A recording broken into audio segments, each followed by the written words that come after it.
I never thought my life would turn out like this. My name is Anna, and this is my story.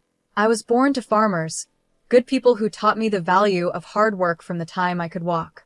Our days started early, before the sun came up, taking care of the animals and crops. Life was simple then. I would go to school, come home, and help out on the farm. Weekends were for spending time with family and catching up on chores. It was all I knew, and I was happy with it. But things changed after I graduated high school. My parents, bless them, wanted more for me than a life on the farm. One evening at dinner, my dad said, "Anna, we've been talking. Your mom and I think you should go to college." And just like that, my world got bigger. I packed my bags and moved to the city, a place so different from what I was used to that it felt like another world. College was an experience. The classes were interesting, but it was the people that really opened my eyes.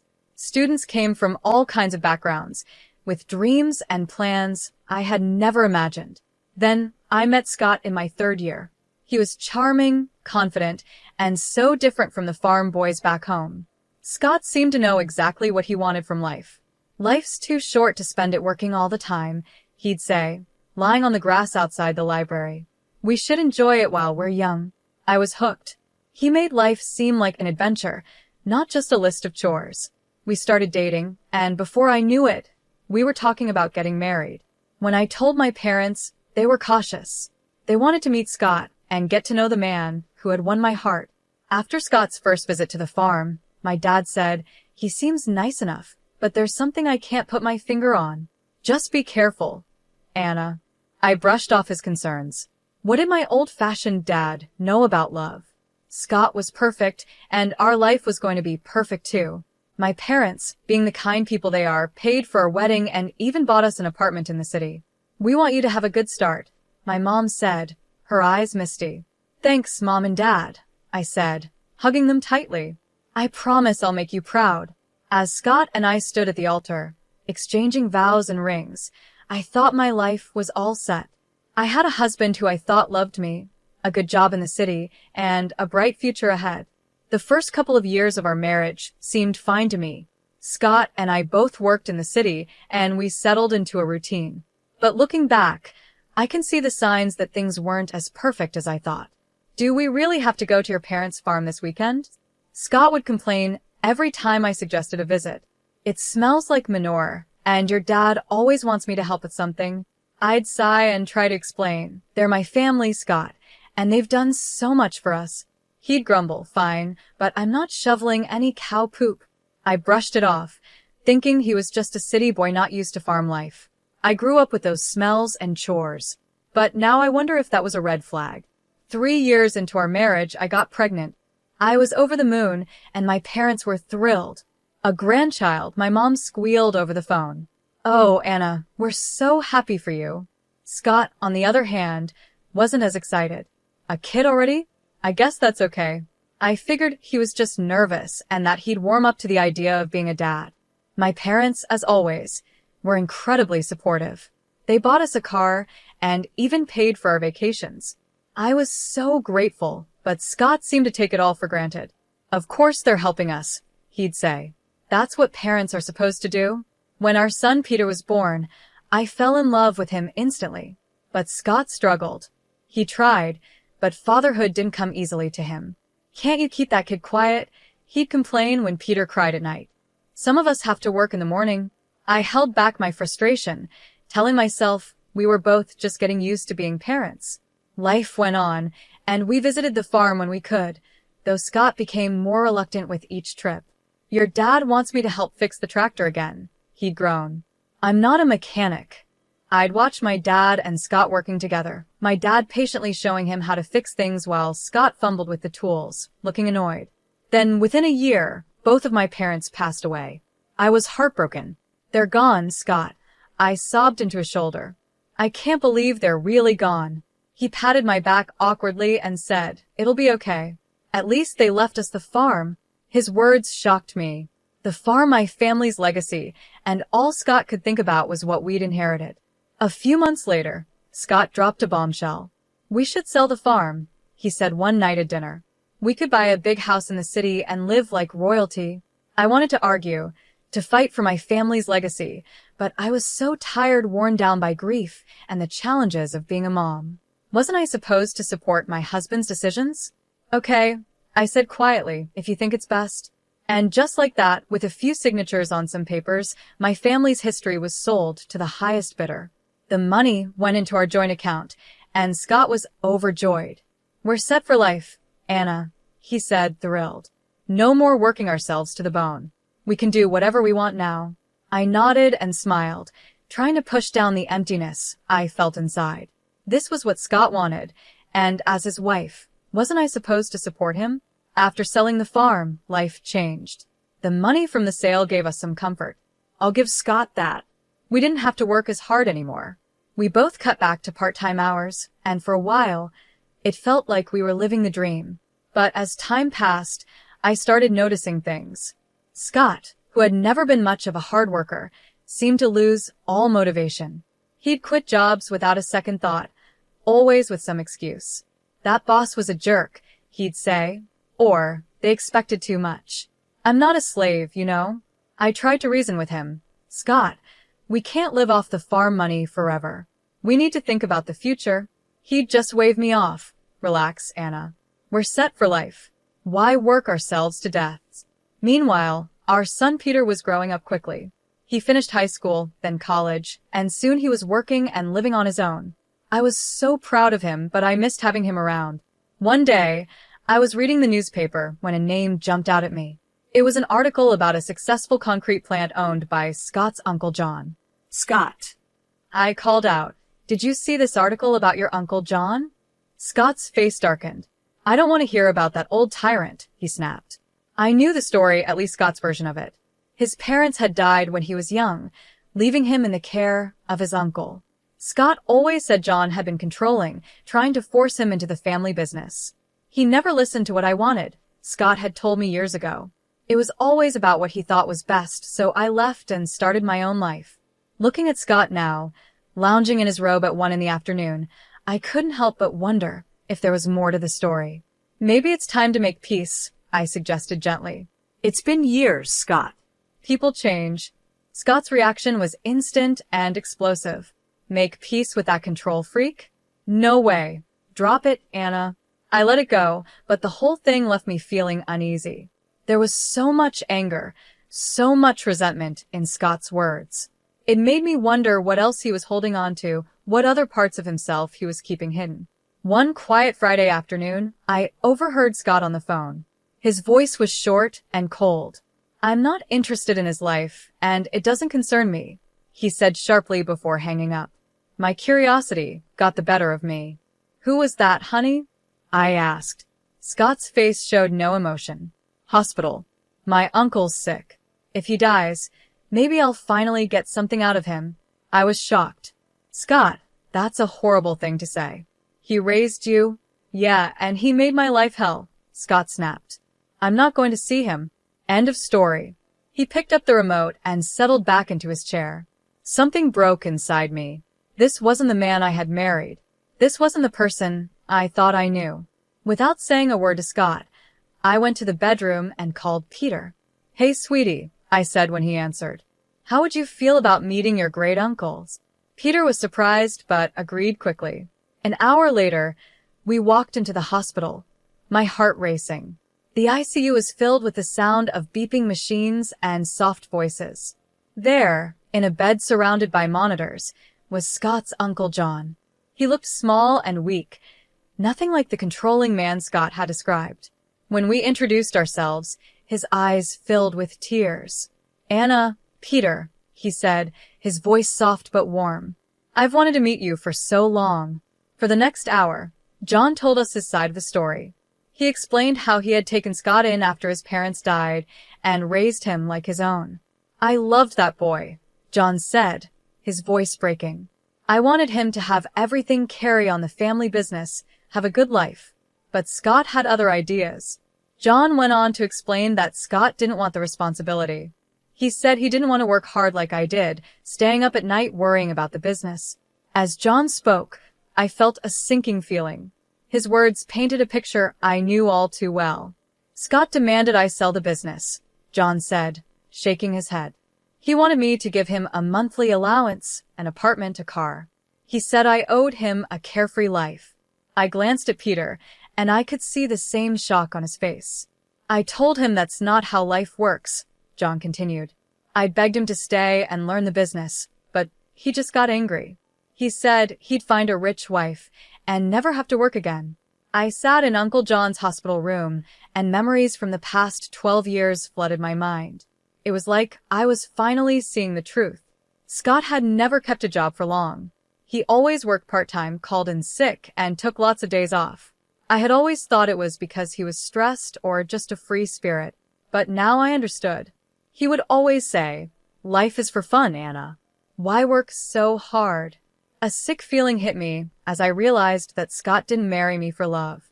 He married me for my family's money, for the easy life he thought I could give him. I was just a way for him to get what he wanted, the rich wife he had promised his uncle he'd find. Tears filled my eyes as the truth sank in. Our life, our marriage, our family, it had all been built on a lie. Uncle John's weak voice pulled me from my thoughts. "I'm so sorry," he said. "I wanted to leave something for you and Peter, but I can't." "It's okay," I said, squeezing his hand. "We don't need anything." "I had plans," John continued, sounding upset. "A new project. It would have changed everything, but I ran out of time." Suddenly, John's face twisted in pain, and the machines around him started beeping urgently. A nurse rushed in. "You need to leave," she said. A few days later, the call came. Uncle John had passed away. When I told Scott, his reaction made my blood run cold. "Finally," he exclaimed, grinning. "Took the old bastard long enough." I stared at him, horrified. "Scott, he was your uncle. He raised you." Scott waved me off. Yeah, so when's the funeral? Do I need to go?" In the end, Scott didn't attend the funeral. Peter and I arranged it ourselves. It was a small, dignified service that I hoped would have made Uncle John proud. While I was mourning a man I had barely known, my husband was at home celebrating, calculating his new wealth. I overheard him on the phone when I got home, saying, "The factory's got to be worth at least $30 million. Can you believe it? I'm rich."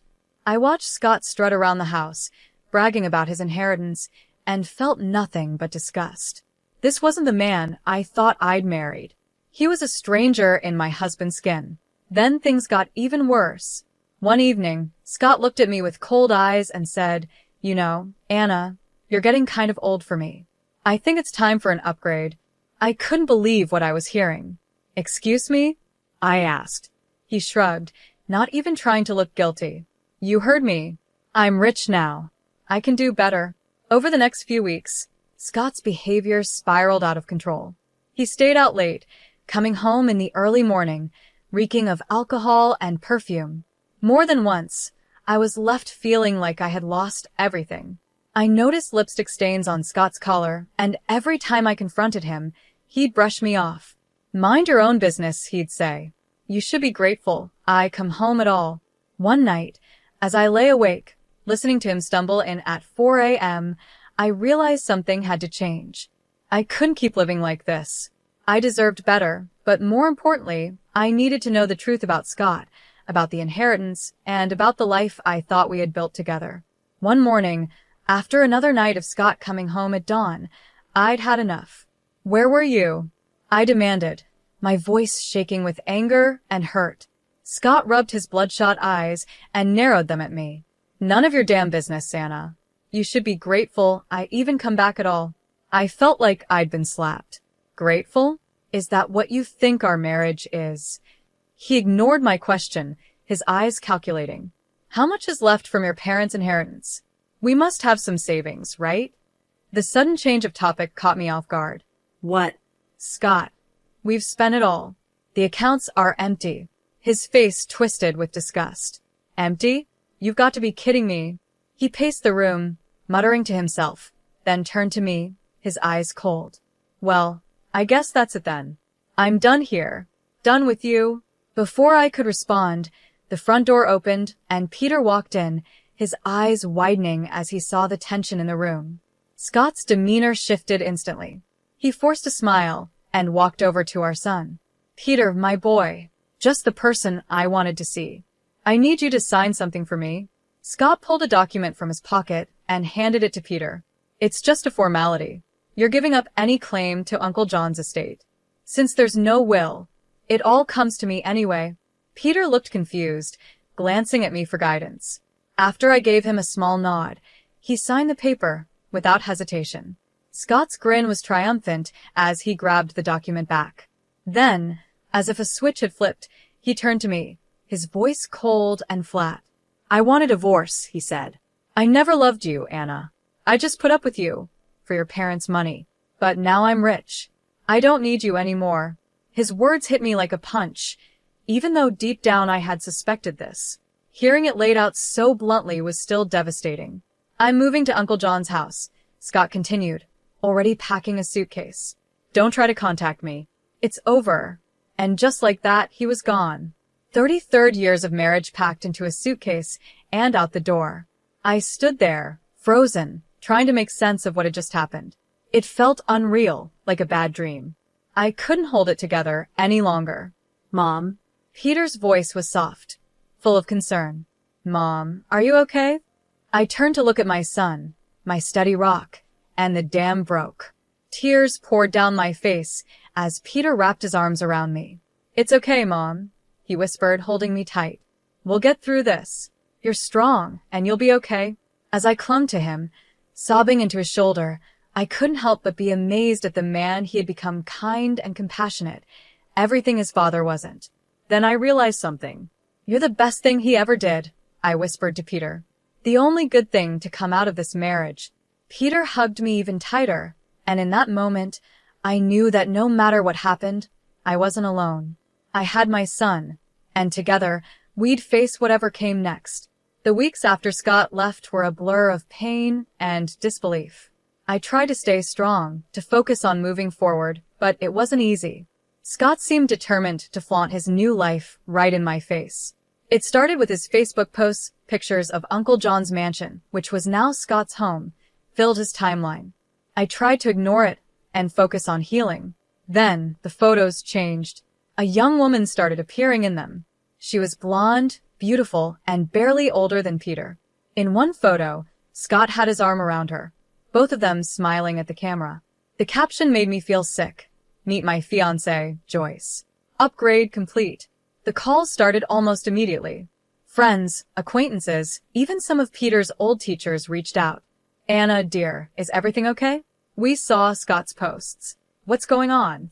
I couldn't take it anymore, the humiliation, the constant reminders of Scott's betrayal. It was all too much. So, I did something I never thought I'd do. I called Scott and asked to meet. After speaking with a lawyer, the day of the meeting arrived. I waited at our old favorite cafe, divorce papers in hand. Scott strolled in with Joyce on his arm. She couldn't have been more than 27, her face covered in makeup, giggling at something Scott whispered in her ear. Well, Scott smirked as he pulled out a chair for Joyce. If it isn't the old ball and chain. Joyce, honey, meet Anna, the starter wife. Joyce gave me a pitying look that made my blood boil, but I kept my cool. I have the divorce papers here, I said, sliding them across the table. I'm not asking for much, just the house. You can keep everything else. To my surprise, Scott picked up the pen without a word. Fine, have your little house. I've got bigger and better things now, Scott said as he scribbled his signature on the papers. Then he turned to Joyce, his voice dripping with fake sweetness. Now I can finally be with someone I truly love, someone worthy of me. I gathered the papers, my hands shaking a little, and walked out of the cafe. Behind me, I could hear Scott's mocking laughter, but I didn't look back. I had what I came for. The next day, I filed for divorce. As I handed the papers to the court clerk, I felt a huge weight lift off my shoulders. For the first time in months, I felt like I could breathe again. Life has a funny way of bringing justice when you least expect it. For me, it came in the form of a newspaper headline. Local business tycoon's empire crumbles, nephew left with massive debt. It turned out Uncle John had taken out a huge loan just before he passed, hoping to expand his business. He had mentioned something about a new project during our hospital visit, but Peter and I hadn't understood the impact at the time. Now it all made sense. I watched from afar as Scott's new life fell apart. He sold the factory, the mansion, the cars, everything, and he still owed nearly $1 million. The icing on the cake? His young fiancée, Joyce, packed her bags and left as soon as she realized Scott wasn't the rich man she thought he was. I'd be lying if I said I didn't feel a bit of satisfaction. Karma had finally caught up with Scott. Then one rainy evening, there was a knock at my door. I opened it to find Scott standing there, looking nothing like the smug, wealthy man who had walked out on me months ago. He was a mess, his eyes red and desperate. "Anna," he said, his voice cracking. "I've been such a fool. I see that now. Please, can we talk?" Against my better judgment, I let him in. For the next hour, I listened as Scott poured out his heart. He told me how he had lost everything and realized what really mattered in life. "I was wrong, Anna," he said, his eyes begging. "So wrong. But now I see you were the only one who ever truly cared for me, the only one I've ever really loved." Then, to my shock, Scott got down on one knee, pulling out a small velvet box. "Anna, please give me another chance. Marry me again. Together, we can get through anything." For a moment, I was speechless. Then I did something that surprised even me. I laughed. It started as a small chuckle and grew into full-blown laughter, with tears running down my face. Scott's expression dropped. "What's so funny?" he asked, confused. When I finally caught my breath, I looked Scott straight in the eye. "Oh, Scott, did you really think it would be that easy? That you could treat me like trash, throw me away, and then come crawling back when your life fell apart?" His face darkened, and he stood up, angry. "Now listen here," he snarled. "This is my house too. I have rights." I calmly walked to the drawer where I kept the divorce papers, pulled them out, and showed him his own signature. "No, Scott, you don't. You sign away any claim to this house. It's mine. Now get out, or I'll call the cops." For a moment, I thought he might argue, but something in my face must have told him I was serious. Without another word, he turned and stormed out, slamming the door behind him. As soon as he was gone, I called Peter and told him everything. My wonderful son was, as always, supportive. "You did the right thing, Mom," he said. "I'm proud of you." Those words meant more to me than he could ever know. In the weeks that followed, I made some big decisions. The house, with all its memories both good and bad, felt too big for just me. So I sold it and used the money to buy a cozy apartment in a lively neighborhood I had always loved. At 62, I'm finding that life is just beginning. I've started traveling, visiting all the places Scott promised we'd go but never did. I've taken up painting, joined a book club, and even tried salsa dancing. Every now and then, I see Scott around town. He looks older now, worn down by his mistakes and bad choices. Life didn't turn out the way I expected, but you know what? I wouldn't change a thing. For the first time in a long time, I'm truly, completely happy being me.